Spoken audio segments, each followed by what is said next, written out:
Apa yang terjadi ketika pesawat yang dirancang untuk menghancurkan tank Soviet tiba-tiba muncul memburu kapal di salah satu jalur perairan paling berbahaya di bumi? Itulah yang sedang terjadi sekarang ketika A-10 Warthog, jet yang banyak orang kira sudah menuju masa pensiun, kembali ke pertempuran dan menghantam kapal serangan cepat Iran di Selat Hormuz. Ini bukan sekedar kejutan militer yang aneh. Ini adalah sinyal bahwa konflik di sekitar Iran meningkat dengan cepat, tepat di lokasi di mana hampir 20% minyak dunia mengalir. Faktanya, A-10 kini digunakan untuk melawan serangan swarm, melindungi jalur pelayaran, dan menekan strategi gangguan Iran. Jadi, mengapa mesin perang lama ini dibawa kembali sekarang? Bagaimana bisa tiba-tiba begitu efektif? Dan apa artinya bagi arah konflik selanjutnya? Mari kita mulai dari pengumuman dan memisahkan fakta dari fiksi. Jenderal Dan Kane mengonfirmasi dalam briefing Pentagon bahwa A-10 beroperasi di sisi selatan, menargetkan kapal cepat di Selat Hormuz. Ini diikuti oleh CENTCOM yang menunjukkan citra A-10 mendukung operasi yang lebih luas melalui pengisian bahan bakar di udara. Ini memberitahu Anda bahwa pesawat-pesawat ini bukan hanya lewat untuk pamer.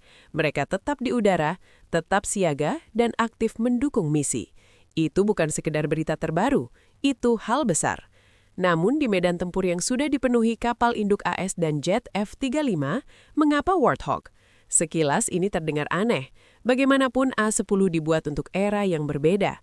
Kebanyakan orang mengenalnya sebagai pembunuh tank, pesawat close air support yang tangguh untuk perang darat yang brutal dan serangan tingkat rendah. Jadi, pada pandangan pertama, menggunakannya di atas air melawan kapal kecil terasa janggal. Tapi begitu Anda melihat misinya, semuanya mulai masuk akal. Kekuatan terbesar A-10 bukanlah kecepatannya, melainkan kehadirannya. Ia bisa bertahan lama di udara, berputar dengan sabar, dan menunggu momen yang tepat. Itu penting dalam pertempuran seperti ini, karena kapal cepat Iran kecil, gesit, dan sulit dilacak. Mereka bukan target besar yang diam di laut terbuka. Mereka bergerak cepat, menyatu dengan kekacauan, dan mengandalkan waktu dan kebingungan.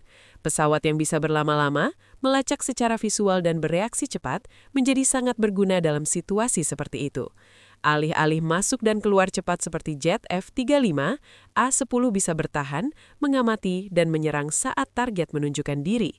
Dalam banyak hal, ini seperti orang tua sabar yang penuh pengalaman. Itulah mengapa desain lamanya tiba-tiba terasa relevan lagi. Jet ini dibuat untuk bertahan dari kerusakan, terbang rendah, dan terus memburu. Meriam GAU-8 30 mm-nya memberikan daya hancur besar dan desain keseluruhannya cocok untuk target yang terbuka dan berlapis ringan. Pesawat yang lebih modern mungkin lebih cepat atau lebih siluman, tapi misi jarak dekat yang berantakan seperti ini tidak selalu membutuhkan platform paling canggih. Terkadang jawaban terbaik adalah sesuatu yang lebih lambat, lebih murah, lebih tangguh, dan lebih langsung. Disitulah Warthog masih membuktikan nilainya. Dan setelah Anda memahami mengapa A-10 cocok untuk misi ini, hal berikutnya yang terlihat jelas adalah targetnya. Kapal cepat Iran bukan sekedar catatan kecil. Mereka adalah inti dari bagaimana Iran memberikan tekanan di Teluk. Iran tidak bisa menandingi AS dalam jumlah kapal atau pesawat. Jadi mereka mengandalkan taktik asimetris. Kapal cepat, serangan swarm, ranau, gangguan, dan memanfaatkan jalur sempit. Itulah mengapa meskipun ada kapal induk besar di kawasan Hormuz, AS tetap menghadapi tantangan. Strategi Iran bukan untuk memenangkan pertempuran bersih, tapi untuk menciptakan lingkungan yang berbahaya, mahal, dan tidak terduga. Kapal-kapal ini murah, cepat, dan berguna secara politik. Mereka memungkinkan Iran mengancam pelayaran tanpa perlu armada besar. Beberapa kapal kecil mungkin tidak terlihat mengesankan, tapi di Selat Hormuz, mereka bisa menciptakan ketakutan, menunda tanker, dan menaikkan biaya global. Disinilah cerita ini menjadi soal leverage. Iran sudah lama menggunakan selat ini sebagai titik tekanan karena tahu betapa sensitifnya dunia terhadap gangguan energi. Ketika pelayaran terganggu, dampaknya global. Biaya transportasi naik, harga barang ikut naik, dan kehidupan sehari-hari ikut terdampak. Jadi, setiap kapal cepat yang dihancurkan bukan hanya target militer, tapi juga pengurangan alat tekanan ekonomi global. Namun, A-10 hanyalah bagian dari gambaran besar. Ini bukan cerita satu platform, ini bagian dari operasi Waluas.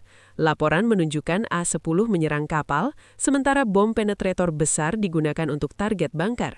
Ini menunjukkan kampanye yang sistematis disesuaikan dengan jenis target.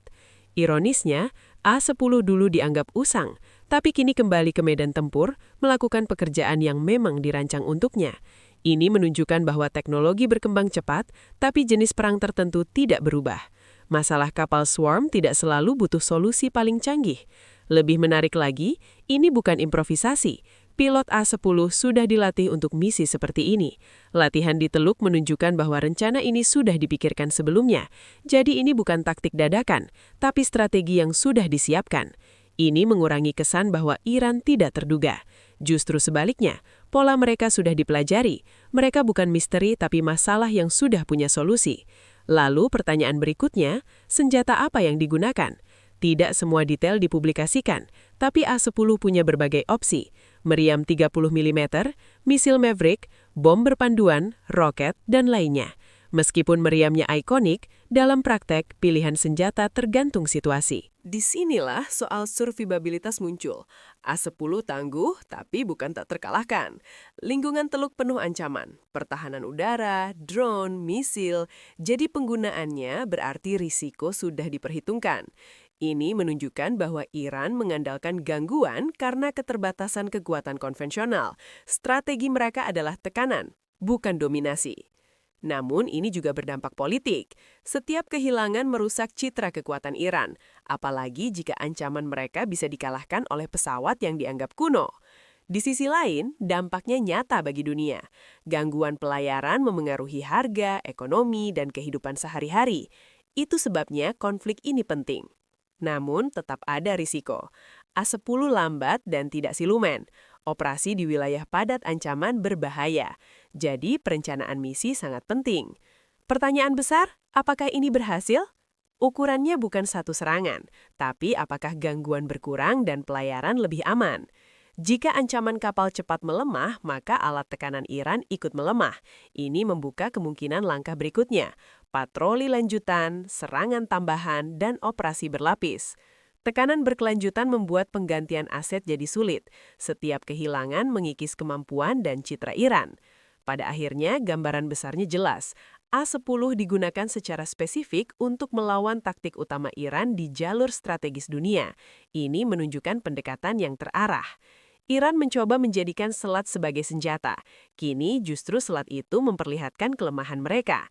Dan mungkin citra yang paling diingat bukan Iran mengendalikan selat, tapi Warthog yang berputar di atasnya menghancurkan alat intimidasi mereka. Jadi ya, Warthog berputar, kapal tenggelam, dan rezim mulai tertekan. Jika gambaran itu membuat hari Anda lebih menarik, tekan like dan dukung Situa ini. Subscribe untuk analisis berikutnya. Sampai jumpa dan tetap tajam.